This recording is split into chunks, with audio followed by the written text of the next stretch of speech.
pessoal, tudo bem com vocês? Nós estamos aqui para dar sequência às nossas gravações, à sequência de vídeos, e hoje nós vamos falar sobre um assunto muito importante, né? Sobre as dificuldades que os alunos apresentam. Existe uma série de dificuldades que os alunos apresentam no decorrer da caminhada escolar.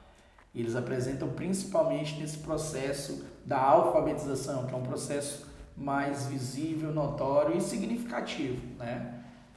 Rosane está aqui de novo, que é a nossa presença ilustre e quem vai destrinchar para a gente tudo isso. Nós sabemos que existem uma série de fatores que influenciam na aprendizagem do aluno e muitas vezes nos faltam ferramentas para nós identificarmos o que de fato o aluno tem. Quando será que é só uma falta de estímulo? Quando é apenas uma falta de posicionamento e direcionamento? Tem horas que pode ser outra coisa, que vai precisar de outro encaminhamento, e nós vamos falar sobre tudo isso aqui. Vou deixar a Rosane dar um oi para vocês. Olá, pessoal, tudo bem com vocês? Então vamos lá, né? Vamos lá. Rosane, querida, quando nós falamos sobre o aluno não estar respondendo à altura sobre aquilo que o professor está solicitando dentro de sala, e vem aquelas reuniões que a gente acaba chamando a família, para a família fazer algum tipo de investigação, e tem outras também que as famílias chegam de fora, trazem para a gente um cenário que a gente não conhece, a gente só tem a fala do pai e a gente vai se deparar com o aluno e a sua realidade. Em alguns casos, esses alunos vão precisar de algumas interferências leves e outras serão interferências um pouco mais complexas. É importante você deixar uma fala para a gente sobre isso, né? Sobre como é esse processo de identificação, como é o trato com a família, como é a forma de abordar. As famílias se sentem muito retraídas nesse momento, se sentem ameaçadas, é um campo novo para elas, né? Sim, é um momento assim que a família costuma entrar em desespero, né? Porque não sabe o que fazer e não sabe o que está acontecendo. Mas é importante a gente verificar quais são os níveis de dificuldade. Porque tem uma coisa que eu chamo dificuldade, que não é dificuldade. É aquilo que passa como uma dificuldade, como a família entende como uma dificuldade, e depois, quando a gente vai analisar de perto, não tem nada daquilo. É uma insegurança do aluno, é um professor que não percebeu que aquela criança estava com uma dificuldade e passou por cima, vamos dizer assim, e a criança ficou insegura, começou a chorar, começou a falar que não dava conta. Então, muitas vezes, a dificuldade passa por isso, mostra isso para a família, mas no final das contas não tinha aquilo. Então, há que se descobrir o que é realmente uma dificuldade que o aluno está tendo ou não. Então, vamos lá. Se o aluno não estiver recebendo o estímulo adequado, ele pode apresentar uma dificuldade. Mas isso pode não ser cognitivo, isso pode não ter uma outra origem. É só porque aquele aluno não está recebendo as informações da língua que ele precisa para construir essa alfabetização, para construir a leitura e a escrita. Então, esse é o papel do professor. O que o professor precisa? Ele precisa identificar o que é que está acontecendo com aquele aluno. Então, o olhar do professor sempre será muito importante nesses processos. É o professor, naquela lida diária, que vai perceber o que há com esse menino, o que está acontecendo com ele. Não é? Ele tem uma dificuldade que precisa ser investigada ou não. Então, assim, dar o estímulo correto para esse aluno, para ele construir a leitura e a escrita, todas as informações da língua. E isso, eu vou fazer até uma comparação assim. O aluno ele não sabe quais são as letras, quais são os sons que aquelas letras fazem.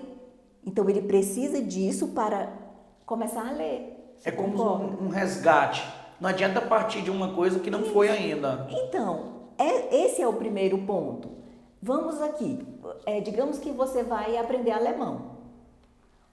Mas aí você nunca estudou alemão, você não tem um parente que fale alemão para você já ter ouvido, se familiarizado com esse idioma. Então, o que vai acontecer? Você precisa entrar numa turma que esteja no início desse processo.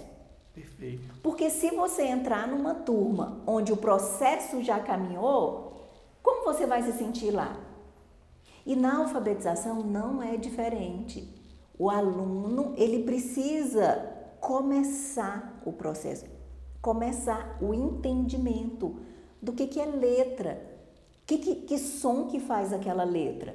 Porque o som, ele vai fazer a criança associar com outras palavras. Se eu mostro a palavra máscara e ele começa a perceber, vamos escutar o som, o primeiro som. Vamos ouvir máscara. Que som é esse? Onde você já escutou esse som? Na sua casa tem alguém que o nome começa assim, ó. Então, olha como parece que fica leve. Porque assim, a criança, desde sempre, o que é a vida do bebê lá na barriga? Sons. Não é escutar, não começa ouvindo esses sons, a criança não nasce reconhecendo a voz da mãe. Então você vê que o som, desde o início, ele é fluido para a criança. Por isso que a alfabetização, que trabalha o som das letras, é mais fluida para a criança. Você falou sobre estímulos. Dentro de uma turma, nós sabemos que existe diversos níveis, alguns alunos vão se encaixar em determinada etapa e que o ideal seria que todo mundo partisse do mesmo ponto. Mas a gente sabe que isso é impossível acontecer dentro de uma realidade que cada aluno possui uma particularidade. Sendo assim, eu tenho muita sorte, né, de estar do teu lado e ver isso. Aqui dentro da nossa unidade, dentro da nossa escola, a quantidade de alunos que a professora vai fazer essa análise, ela identifica que o aluno precisa fazer um resgate. Eu cansei de ver esses alunos dentro da nossa sala, na sala da direção, contigo, fazendo esse resgate para você entender de fato onde o aluno está. E a gente vê que esses alunos saem de lá prontos para entrar na sala com poucas interferências que você faz. Certo. Nós sabemos que nem toda escola possui uma Rosane disponível para poder entrar e fazer tudo isso, né? Pela criança. Nós sabemos que às vezes joga-se essa responsabilidade para a família, para correr atrás do que ficou para trás. E nós sabemos, não podemos negar, que a educação no Brasil, ela precisa avançar e muito. Isso é notório para todo mundo, né? Em questão de logística, condições, investimento, uma série de coisas. Como é, Rosane, que você vê um cenário daqui para frente com essa disponibilidade da educação avançar em prol desses alunos? Tem muita gente que não vai ter a sensibilidade que você tem de pegar essa criança, de fazer isso, de ajudar essa família. Esse é o primeiro ponto. E as professoras dentro de salas acabam ficando sem muitas ferramentas para poder trabalhar em cima disso, por conta de toda a dinâmica. Tem a questão de organização da turma, e esse trabalho extra, você vê ele como importante, tirar esse aluno para ele não se sentir deslocado dentro da turma? Olha, eu não vejo necessidade de tirar o aluno da sala para que ele não participe das atividades com os outros, entende?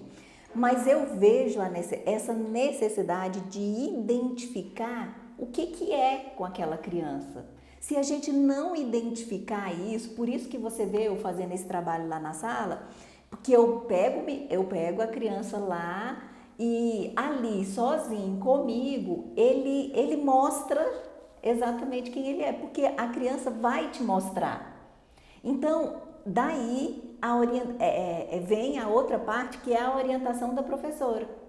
Essa criança está assim, essa criança precisa disso, essa criança, você vai trabalhar nisso para deslanchar, sabe? É por isso que eu falo que muitas vezes não existe uma dificuldade, existe uma falta de identificação da situação. E dar o estímulo Entende? correto. E né? dar o estímulo correto. Eu já falei aqui, muitas vezes esse estímulo é de informações da língua, de, vamos dizer assim, coisas da alfabetização, som de letras, percepções.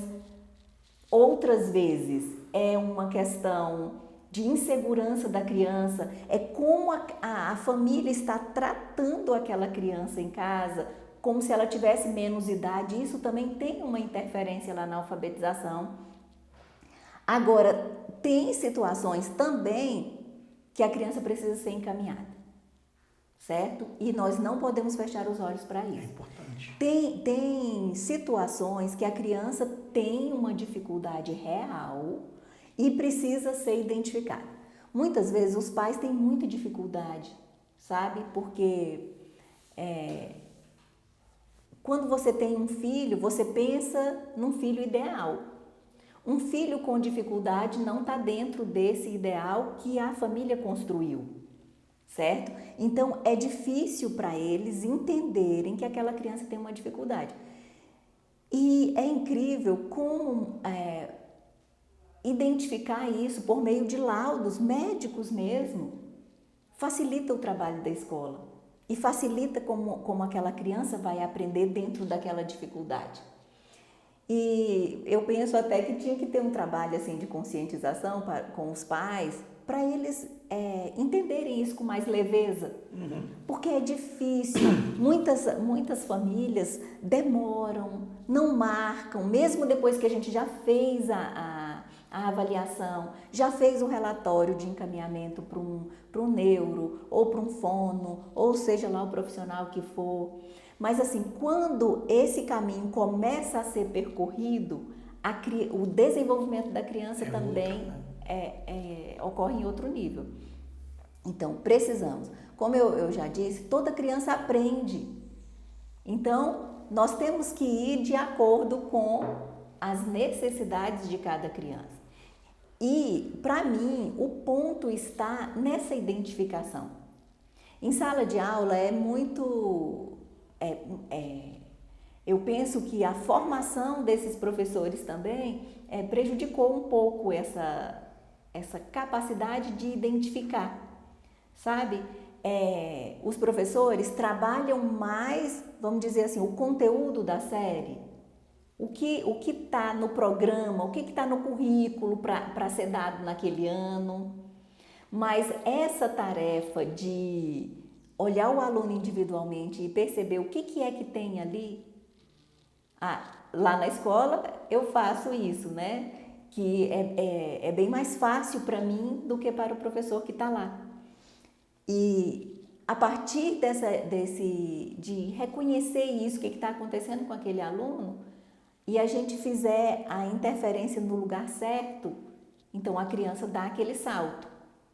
Então, muitas vezes as mães falam, nossa, depois que ele foi aí, não é mágica, não é nada. É só porque começou a fazer o trabalho onde ele está, de acordo com a dificuldade que ele tem.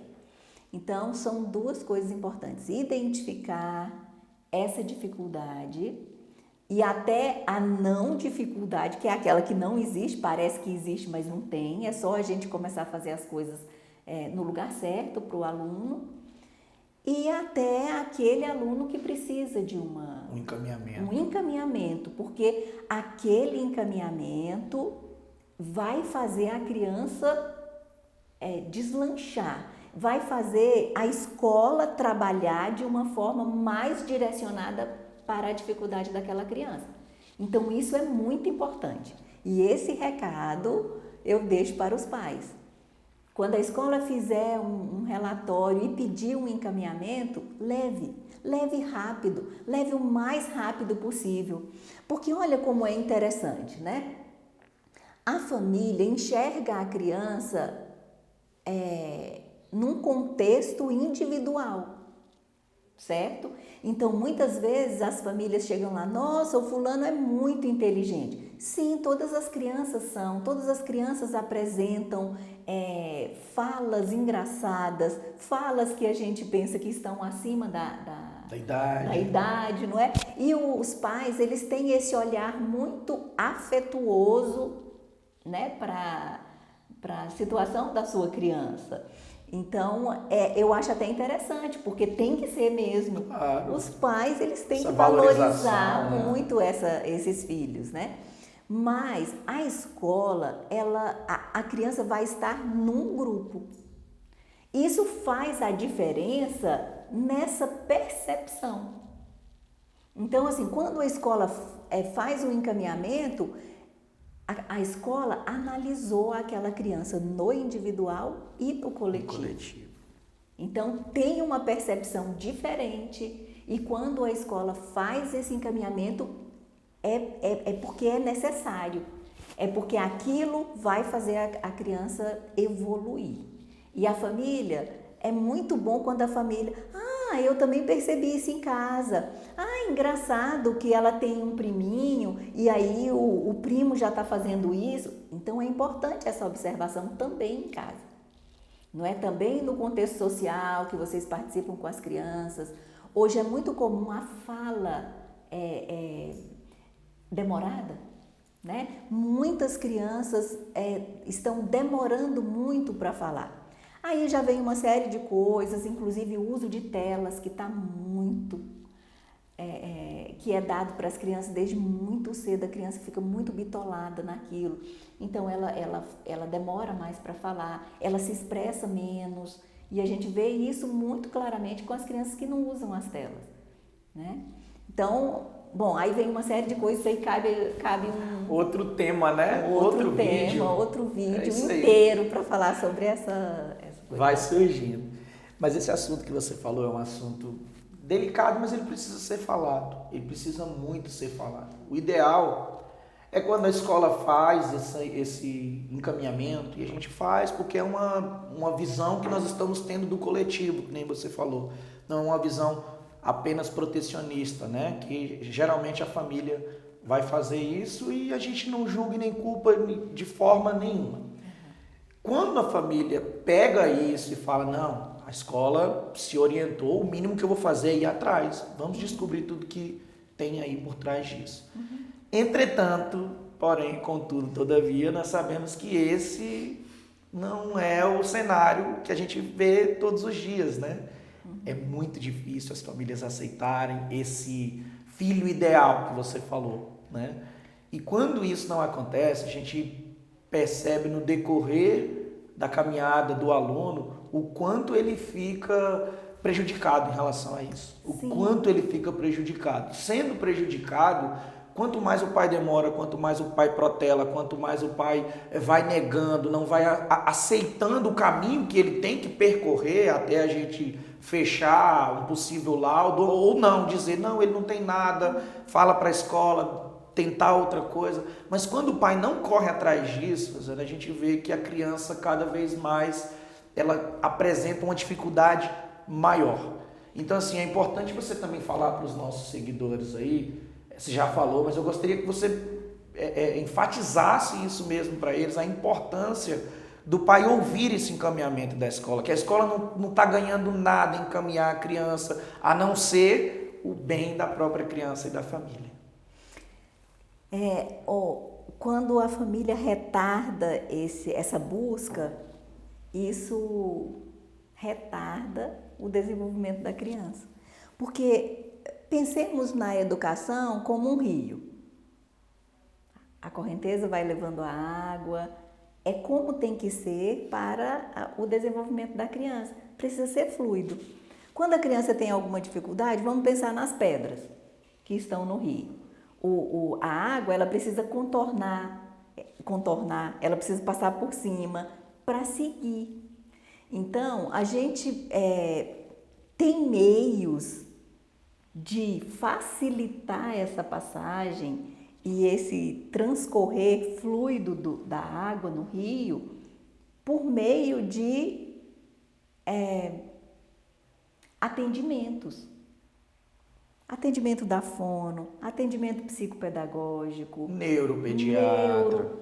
Algumas vezes a criança precisa tomar um remedinho. Olha só que interessante, né? Tem crianças extremamente agitadas que quando vai analisar, a criança está agitada na escola, a criança não sossega, a criança não para um minuto, fica inquieta, empurra os colegas, bate. Quando vai analisar, é um transtorno de sono. Então, tem hora que é algo que a gente não está enxergando. Nós não temos a capacidade de ver tudo. Aí leva no neuro. A mãe relata lá que a criança tem um transtorno que não dorme 2 horas por noite. Arrumou o sono. Mudou o comportamento. Mudou o comportamento. Então, assim, esse olhar bem leve para os encaminhamentos, para as indicações de que a criança está precisando de algum tipo de auxílio que não tem na escola, é muito importante para o desenvolvimento fluido da aprendizagem. E tem hora que é uma bobagem, é uma coisa que o neuro resolve assim num estalar de dedos. Então ensinar a criança a dormir. Ah, não, esse aqui vai precisar de um remedinho para dormir. Isso aí são questões médicas, né? Então, a gente precisa separar essas coisas. E o neuro viu essa necessidade, arrumou o sono, arrumou a vida da criança na escola. Olha que coisa interessante, né? Nesse caso, muito simples, né? Nesse caso, simples. E causava um transtorno grande para a escola. Porque o comportamento da criança na escola, ele tem um reflexo não só na aprendizagem daquela criança, mas no movimento que se forma dentro da sala, né? Em toda a dinâmica confusa que se faz. Se uma criança bate muito, tem algo com aquela criança. Precisamos ver o que é. É a psicóloga que vai dar uma olhada? Ela viu lá algo comportamental na família, ajustou aquilo lá, fez a orientação, a criança melhora aqui. Então, é uma coisa muito... eu não sei se é porque, assim, como escola, a gente vê isso com um olhar tão tranquilo e tão bom, mas as famílias ainda têm muito essa dificuldade. E parece que quando a escola faz uma indicação dessas, um encaminhamento desses, a escola vê algo naquela criança que não gostaria de ver. Mas os tratamentos, gente, eles têm um efeito excelente. É o caminho, não existe outro. Não existe outro. Rosane, a gente também pode considerar que dentro de uma sala de aula a criança não está aprendendo porque ela está sendo deixada de lado ou na família. Como você vê isso? Então, é porque às vezes acontece, nós temos até casos lá na escola mesmo, né, que a criança estava numa escola, ela teve alguma dificuldade por qualquer motivo. Ela não entendeu quando a professora trabalhou determinada letra. Aí parece que enganchou, parece que prendeu ali. A criança começou a ficar insegura. E esse é um caso real que nós temos lá na escola. O coque, né? É o coque, né, gente?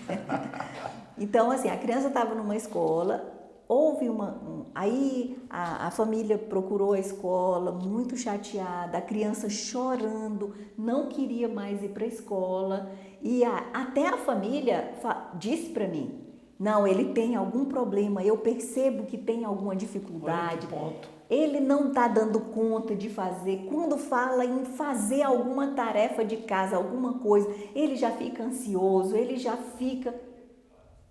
Então, vamos ver o que é com essa criança. Vamos olhar isso aí, né? Vamos olhar para essa criança e vamos tentar ajudar.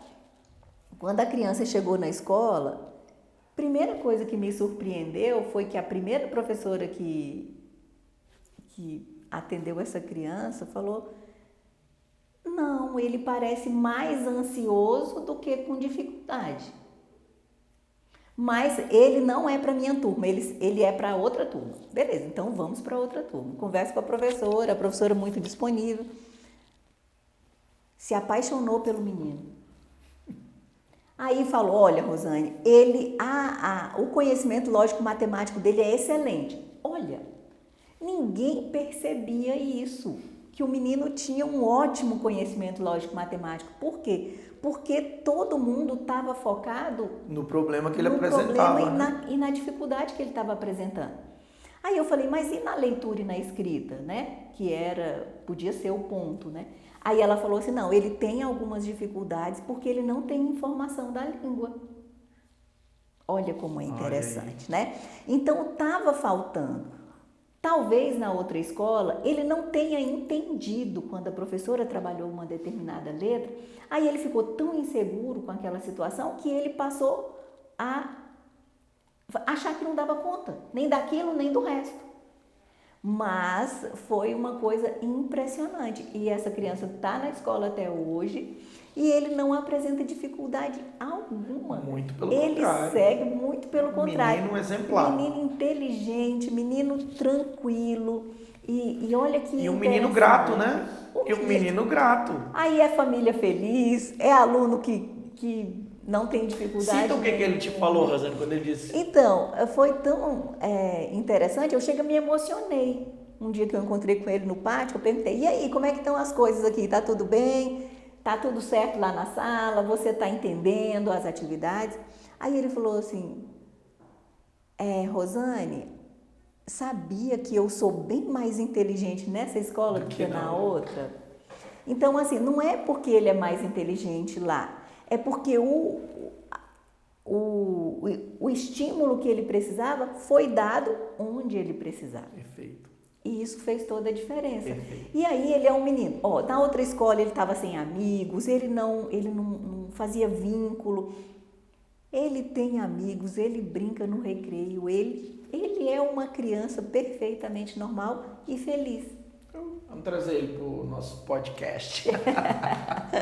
E ele falaria muito bem, porque ele é todo solto. Um menino maravilhoso. Gente, então assim, nós falamos aqui hoje sobre os alunos que apresentam dificuldade, né? Dificuldades, os alunos que apresentam por falta de estímulo, né? Porque precisam mesmo de um encaminhamento, isso tem que ser levado muito a sério, passa-se pela aceitação familiar. E nós falamos também simplesmente pelo aluno que foi deixado de lado, né? Por conta de uma dificuldade, bloqueou todas as outras áreas e não apresentou o estímulo, voltamos no estímulo que o aluno precisava. E você, me conta aí, o que mais você observa de dificuldade, seja aí dentro da sua casa, seja nessa luta diária que você tem, seja dentro da sua sala de aula com seus alunos, conta pra gente aí um pouquinho. Nós vamos ficando por aqui com esse vídeo, nos acompanhe que nós teremos inúmeros outros vídeos e vocês vão continuar nos comentários dizendo o que você gostaria que nós falássemos aqui acerca da alfabetização, da aprendizagem, qual um tema sugerido aí, nós queremos a opinião de vocês. Tá bom? Eu vou ficando por aqui, deixo um forte abraço para vocês, agradeço a Rosane mais uma vez. Ter ela aqui, gente, é um privilégio muito grande compartilhando toda essa caminhada que ela tem dentro do segmento educação. Então é isso, pessoal. Até o próximo. Tchau para vocês. Até mais.